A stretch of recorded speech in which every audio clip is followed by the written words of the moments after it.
Okay, Jamie, what's tip number 4 that you've got for us? Tip number 4 is hone your public speaking. So my wife works for the Scottish Government. She gets paid more than me and is much more important than me, and she goes to all these amazing CPD events. And she went to a CPD event last week that was all about kind of leadership. And she went to this session, and she was kind of raving about this session, about how amazing this voice coach was, and this kind of public speaker coach. And then she kind of talked me through some of the strategies and things. And in my head, all I was thinking about was, teaching is fundamentally the most kind of performance profession you can ever think about. And I think I've nicked that from Doug Lemel. I think he talks about performance profession. But, where's our hour-long CPD session on how to actually communicate effectively in a classroom? I've certainly in the time I've been in education never had it. And actually, if we come back to the point we've been talking about in terms of kind of managing attention and managing an audience and captivating an audience, a lot of it is kind of public speaking tools. And when have I felt most energized as a teacher? It's when I've watched people that I thought were absolutely amazing.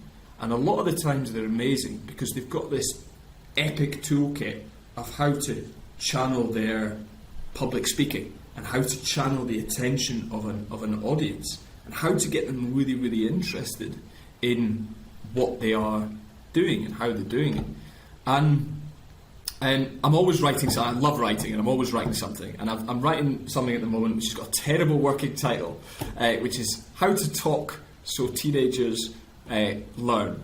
It'll sell 10 copies. Great, it'll be fantastic. It might pay for a cup of coffee, potentially.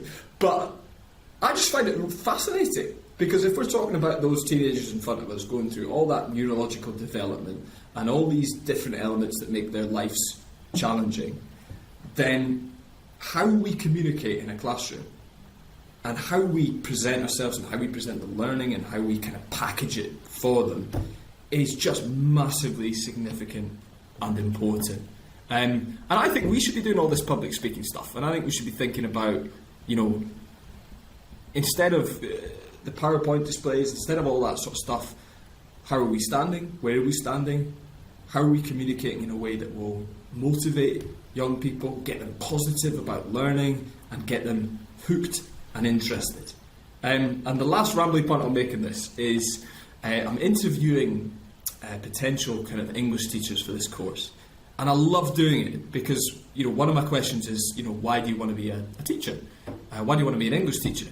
And 99% of people who I talk to, there's hundreds of people applying for this course, Craig, hundreds, and they talk about an English teacher who's had a profound impact on them. And when they talk about that, they don't talk about the resources that English teachers use. They don't talk about the jazzy wee PowerPoints. They talk about the way of being of that English teacher. They talk about how that English teacher spoke to them and how that English teacher took them from somebody who wasn't particularly interested in English as a subject to somebody who has fallen in love with it. And I think the more these kind of role models of communication and teaching, the more we share them and talk about them and celebrate them, then the more we learn from them, I think. And I've got another point, actually. At school, my experience of maths was I'm sure you hear this all the time, Craig, but my experience of maths was not particularly wonderful, and I wasn't gifted with interpersonally adept teachers in maths. And I actually read your book, and here's a plug for you, but I read your book on maths, and I was genuinely excited by it, and I was genuinely invested in all the concepts you were talking about, and that's never happened to me before. But a lot of that is about the quality of your communication through writing, but it's the same with your podcast. A lot of it is about the way you are presenting that material to make it interesting, to make you want to develop and grow in that particular area. So, I don't know what point I was going to make there is. So, yes, My very waffly tip is we need to hone and develop how we communicate in the classroom. Brilliant. Right, okay, so a few things on this, Jamie. So firstly, thank you for the plug there. So the rest of the guests could take note of that. Some of them don't mention my book at any stage. That's never shocking. happy about that, so that's perfect. Take that Shocking. one on. Second, it doesn't happen so much these days, but I remember when I first started teaching, you used to get kind of whole staff insets where there'd be a variety of things to do. But just like you, there was never any kind of voice coaching or presence coaching or anything like that. Like I remember in one, I did a yoga session and I learned to cook a chicken breast, and it was a very enjoyable day. But you know, it's not kind of set me up for life in terms of the voice stuff. Now, one thing I'm interested at the moment about is this idea of teachers talking with passion, particularly for things that perhaps they themselves are not particularly passionate about. So I'll give you an example. I genuinely love maths. I would say I love about 99% of maths, but there are some bits of maths that I find really, really either boring or hard. So a couple of examples of that. There's a thing called compound measure I just don't like. Speed, distance, time, even though potentially it's exciting, there's something about it annoys me. And a lot of shape stuff, I'm very bad at visualising things in 3D, and I find it quite hard to get passionate because I'm pretty rubbish at doing it. But I have to find a way, because it's my duty as a teacher to enthuse my students. And I think that's, aside from kind of presence, voice projection and so on, being passionate, coming across as passionate for something that perhaps you are not passionate about, is one of the most important things that we can do as a teacher, aside from kind of subject knowledge and pedagogy and all that kind of stuff. But that's hard, isn't it? It's acting. It's like a real challenging part of acting, to play the role of somebody who loves something that actually they don't. But as you say, there's no training in that, which brings me to my third thing, which is a question for you, and it's the worst question in the world, Jamie. Did you pick up on anything from your wife about any little kind of bits of gold dust that the teachers can apply to little quick fixes to get better at any of this stuff? First of all, great point. I think, considering that from the audience point of view, so our audience, quite possibly might not share your potential love of maths. I'm talking about teenagers in a room here, and my audience certainly didn't all share my profound passion of teaching poetry. But enthusiasm is infectious. Enthusiasm and passion and love of your subject, all that sort of stuff is massively infectious.